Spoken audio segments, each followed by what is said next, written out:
Un problema que se nos presenta cuando estamos en un campo deportivo es el control del tiempo debido a que en la actualidad ya no es tan habitual como antes el uso del reloj. Lo que sí es frecuente es el uso de teléfonos móviles en los cuales disponemos de variedad de cronómetros, pero en un campo deportivo donde hay público existe o puede existir el riesgo de robo, por lo cual uno no suele sacar y mucho menos para colocarlo a la vista de todos.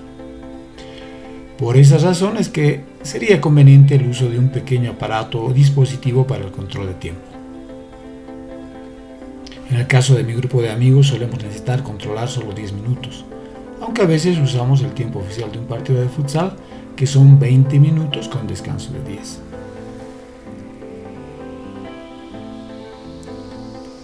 Entonces, hablando ya de la solución, necesitamos un dispositivo que pueda controlar el paso de 20 minutos y también de 10 minutos. Además, claramente se ve necesario también un botón para hacer una pausa cuando ocurre algún percance. Y la solución es esta: un dispositivo de bajo costo y que pueda medir el paso de 10 o 20 minutos y emitir una señal audible al terminar el tiempo fijado. También debe tener un botón para hacer una pausa en el cronometraje. Entonces, en realidad es un hardware bastante sencillo porque se trata de 3 pulsadores que servirán para controlar 10 minutos, 20 minutos y hacer una pausa. Luego, se necesita una salida para un zumbador. Y también puede ser conveniente colocar indicadores visuales que serían LEDs, que señalen si está corriendo el cronómetro de 20 minutos o el de 10 o si el dispositivo o cronómetro está en pausa. Primero, he construido el circuito en Tinkercad, que es una herramienta online gratuita. En el circuito mostrado, he utilizado un Arduino Uno, aunque la idea es utilizar el Arduino Nano en la implementación real debido a su menor tamaño. Acá vemos los 3 pulsadores a la izquierda, los LEDs a la derecha. Como se ve, se están utilizando las salidas 12, 10 y 11 para los pulsadores y las salidas digitales 4, 3 y 2 para los LEDs. Es un circuito sencillo, pero requiere aún algunos elementos. En este nuevo diseño se ha incluido en el pin digital del Arduino Uno la salida hacia un zumbador. Entonces ya se tiene casi todo dispuesto para que el dispositivo trabaje. Pero podemos prever que necesitaremos unos condensadores para evitar el efecto rebote en los pulsadores. También podemos prever que la alimentación de 5 voltios para el zumbador piezoeléctrico no va a ser suficiente para que emita un sonido audible en un campo deportivo. De modo que debemos alimentarlo con un mayor voltaje. Y para ello necesitaremos un transistor y una resistencia. Y finalmente, aunque no está en este circuito, también necesitaremos un interruptor para la alimentación de energía que será con una batería de 9 voltios. El código no es muy complicado y tal como es recomendable, conviene hacerlo autodocumentado, es decir, que los nombres de variables o funciones sean descriptivos de su cometido. En la primera parte tenemos la definición de constantes y variables. Primero, las constantes para los pines. La primera es para el botón de pausa que va a estar conectado al pin 12 del Arduino Nano. Luego tenemos el botón para el cronómetro de 10 minutos y luego el botón para el cronómetro de 20 minutos. Este último estará conectado al pin 10 del Arduino. A continuación tenemos las constantes que identifican los pines a los que se van a conectar los LEDs. El LED de pausa estará conectado al pin 4, el LED de 10 minutos al pin 3 y el LED de 20 minutos al pin 2. El zumbador estará conectado al pin 5. A continuación estarán las variables. La primera variable, T0, indicará el tiempo inicial para el cronómetro. La siguiente variable controlará el tiempo acumulado en pausa.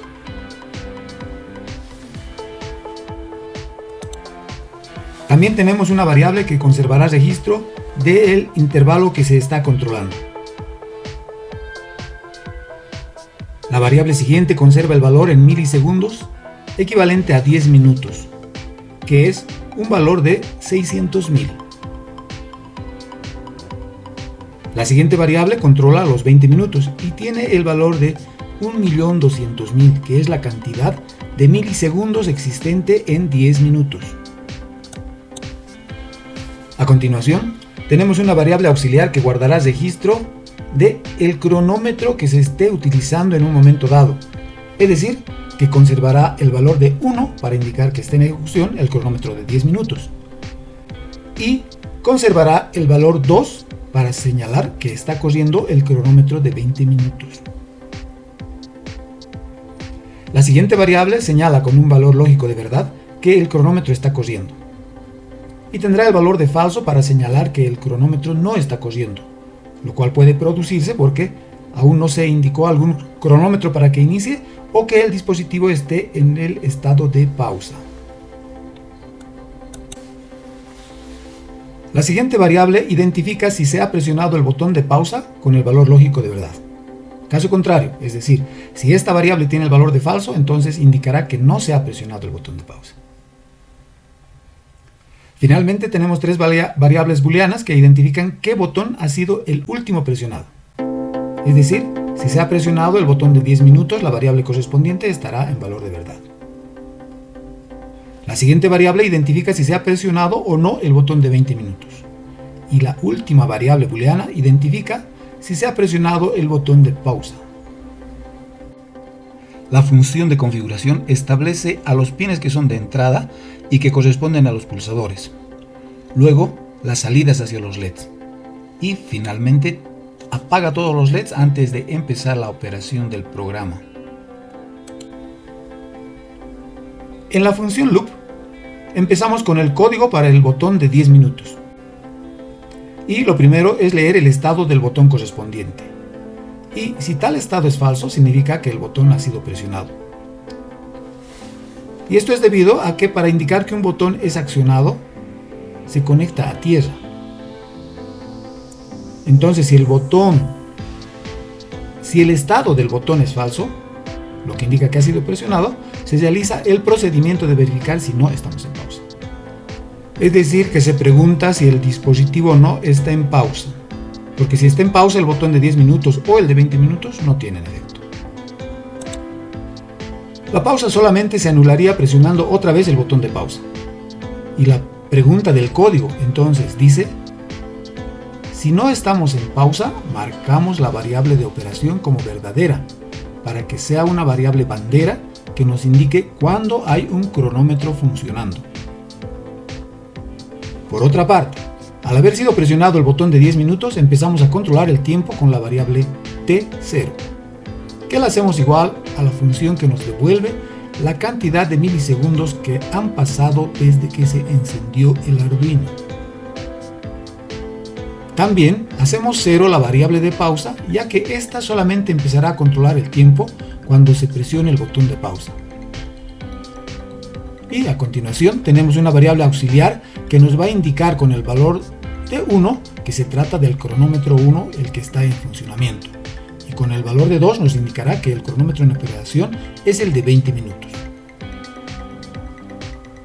Finalmente, apagamos el LED de 20 minutos. Y claro, cuando estemos haciendo el mismo procesamiento para el botón de 20 minutos, vamos a apagar el LED de 10 minutos. El código para el botón de 20 minutos es totalmente similar al botón de 10 minutos. Las únicas diferencias son que la variable auxiliar la colocamos en 2 para indicar que es el cronómetro de 20 minutos el que está en funcionamiento. Y además apagamos el LED de 10 minutos si es que estuviera prendido. El código para el botón de pausa es diferente. Si el botón de pausa ha sido presionado, entonces conmutamos la variable de pausa. Es decir, que si la variable estaba en verdad, ahora la ponemos en falso. Y si la variable estaba en falso, ahora la colocamos en verdad.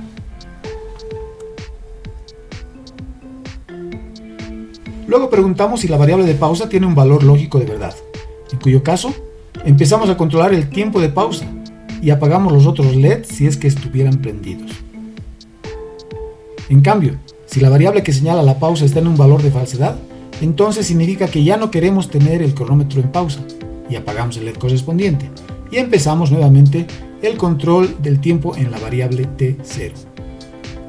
El procedimiento posterior ocupa unas pocas líneas y consiste solamente en verificar si hay un cronómetro en operación y no estamos en un estado de pausa. Cuando ocurren esas dos condiciones, se verifica el tiempo transcurrido hasta el momento y se compara el tiempo transcurrido desde el momento en que se presionó el botón de inicio del cronómetro con el intervalo definido para uno u otro botón de cronómetro. Y si todavía no se ha llegado al tiempo indicado, se hace parpadear el LED correspondiente. En cambio, si el tiempo ya es igual o mayor al intervalo definido para el cronómetro escogido, se prende el zumbador y se establece la variable que señala si se está o no en una operación en el valor lógico de falsedad.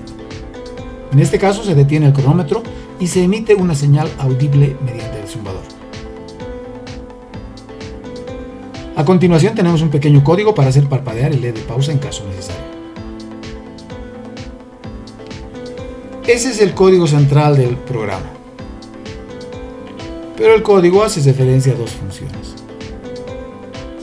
La primera función es la que hace parpadear un LED de cronómetro y que básicamente se ocupa de determinar qué LED debe parpadear, si el de pausa o el de LED de 10 minutos o el LED de 20 minutos. Según la frecuencia determinada, el programa los enciende y la siguiente vez los apaga. Finalmente tenemos la función que hace sonar el zumbador. Primero apaga los LEDs y luego emite dos series de 3 pitidos. Y con eso acaba todo el código. Este es un código sencillo que, sin embargo, cumple con lo que necesitamos. Lo único que se debería agregar es algún código antirrebote, que es un código que evita que la presión normal de un botón sea interpretada por el programa como varias presiones rápidas.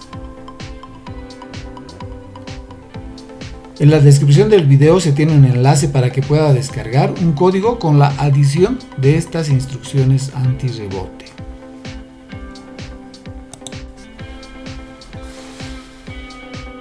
El circuito con un Arduino Nano se ha armado sobre una placa de circuito impreso perforada. Claramente se ven los pulsadores, los LEDs y el zumbador, y también el cable para la batería de 9 voltios. En esta otra imagen se ve un poco más claro un transistor que sirve para alimentar el zumbador de 9 voltios, y también la parte superior de un condensador electrolítico que tiene una función antirrebote para el botón de pausa. Ahora necesitamos una caja que contenga el circuito. Y la caja realizada con una impresora 3D tiene una base y un cuerpo. Esta es la base que contiene unos soportes para que la placa sea atornillada y también un compartimiento para la batería de 9 voltios. Esto es el resto de la caja, es decir, el cuerpo de la caja, y tiene un agujero rectangular para colocar el interruptor, dos soportes para atornillar el zumbador y varias perforaciones para permitir la salida del zumbido. En la parte de abajo tenemos las perforaciones para el pulsador y a su lado el diodo LED correspondiente. Son 3 grupos de 2 perforaciones, ya que se tiene un pulsador y un LED para el cronómetro de 10 minutos, otro pulsador y LED para el cronómetro de 20 minutos y finalmente el pulsador y LED de pausa. Y esta es la parte inferior de la caja ya con el circuito. En esta otra imagen se ve claramente la placa y el transistor con la resistencia hacia su base. También se nota el capacitor para evitar el efecto de rebote en el pulsador de pausa. Acá se nota el lugar que ocupa la batería, aunque aún no está conectada. Y finalmente aquí tenemos el resto de la caja con los pulsadores y LEDs ya en su sitio. Y para terminar la caja desde una vista superior.